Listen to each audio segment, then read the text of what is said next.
This was one of the first projects where I was directing somebody else's script. Just something I'd always wanted to try. Alan August, who wrote Worm, is somebody that we've been trying to figure out a project to work on together for quite a while. And so he has sent a number of different ideas, and this one just seems kind of the most interesting. It also sort of appealed to me because of its simplicity. Some of my previous projects were really complicated. A lot of pre-production, extended duration of time, and very complicated, and you're in the studio. And you can tell a good story that way, and a lot of people do. But it's exhausting. I wanted to see if I could tell a story, but keep it super simple. What if we have one location, two characters, and what could we do where we just shoot it in a weekend? When you write the script, you're really attached to every little thing that's in it. If something's not working, but you still are in love with it, it makes it really hard to cut or change or squash it so that it works. Whereas if it's somebody else's script, you can be more objective about getting the story to work the way that it should. Writing and production are completely different mindsets, so it's really hard to write a script that shoots perfectly. But those decisions and those changes are much easier to make when you don't have a personal relationship with every single word on the page. You know what the scene's about, you know what the story's about, and you can make those decisions a little more fluidly.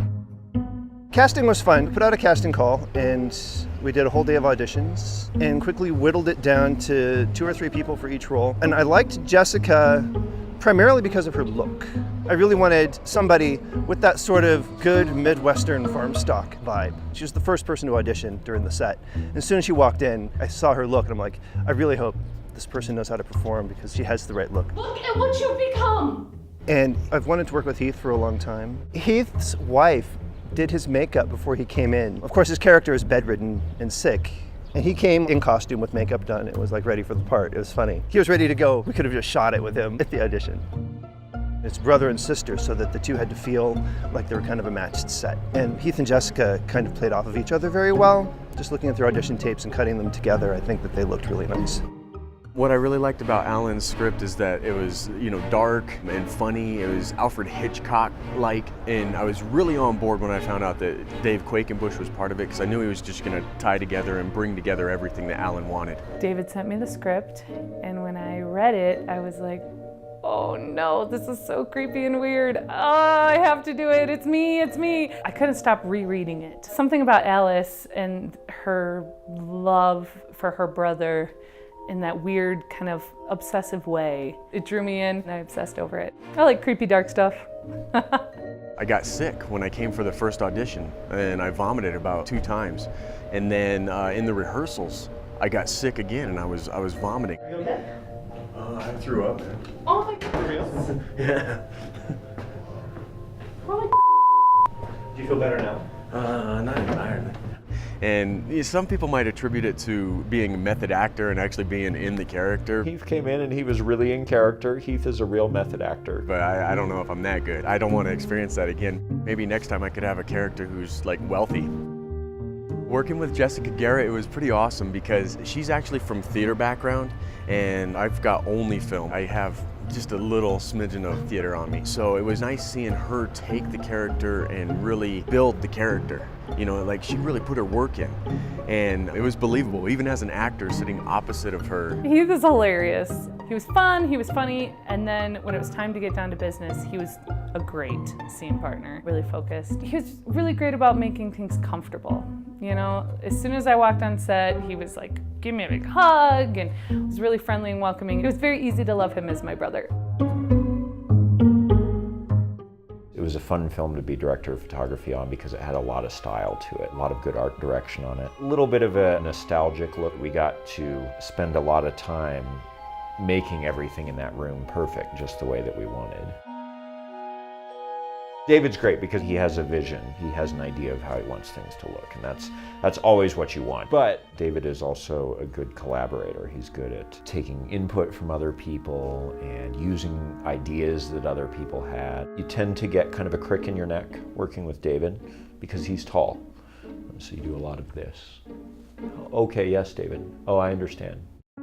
We shot on DSLRs because honestly it's kind of the bang for your buck factor. DSLRs are great for getting a cinematic look as long as you know what their limitations are and you know how to work around those limitations. The focus throw is really short on it, and so you make a tiny change and all of a sudden you've focused from here to infinity. So you have to do these little tiny focus adjustments. Fortunately, Vadim did a great job at that. He was a great first AC and did those little tiny focus pulls and nailed them.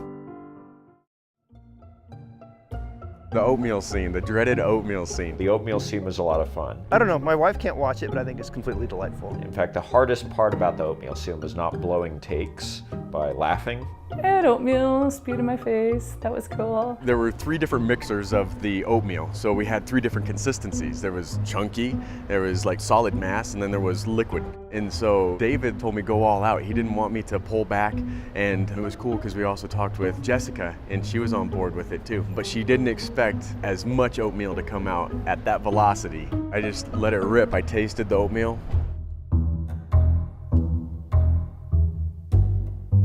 And just blah, all over her chin, her face. I think some went into her mouth. Pretty sure I was picking oatmeal out of my ears, my nose, my teeth.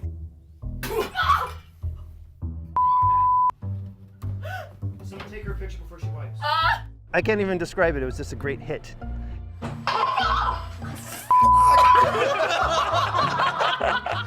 And her reaction was so pure because I think Keith actually spit oatmeal in her mouth and she was a little freaked out by that. That was amazing. Oh, gross. She's a trooper. I actually love that stuff. I love when an actor is asked to do something just awful and terrible, because those are the things that make you remarkable and memorable. Thanks, David. I love the music. Greth did a really good job. I first suggested something along the lines of the Twilight Zone, and David said that he didn't want it to sound like 60s television. In a sense, I still kept that frame of mind, going with a little bit of Bernard Herrmann. I'm dazzled that people can do those sorts of things with sounds. It seems like it's a very complicated kind of a composition, and he nailed the moments and the emotions just right. I wrote music for the entire thing and then sent it to David, and he had a couple things he wanted to change, and so I went back and made some revisions and found something that I think everyone was happy with. The indie film scene in Colorado is just like no other. We're right smack dab in the middle of the country. You know, we're like this hub, this central area for everybody from California to New York. And I just feel that Denver's got like this passion and this love, and all of the people who are creating is only going to thrive. I think that we have a pretty strong culture here. We have a great community of creative people. There's a lot of output. There's a lot of people working on a lot of really interesting things. And I think it's silly that we import all of our culture and entertainment from these places thousands of miles away. We've got it here. And I really feel like we should be making our own content. I had a blast working on Worm. It was delightful. After 2 days in that small room with all those people, I felt like I had a tapeworm. No, I didn't. Great cast and crew. It was probably one of the most professional, fantastic crews I've ever worked with. It was great. Everybody on that was fantastic. The warmth and the kindness and the patience. Good team. Great cast, great crew. That's the kind of people I like to work with. It's a lot of fun. I would do a million more films like that if I could. I just want to work on more cool projects. And this is where I live, so I'm going to do what I can to make things happen here.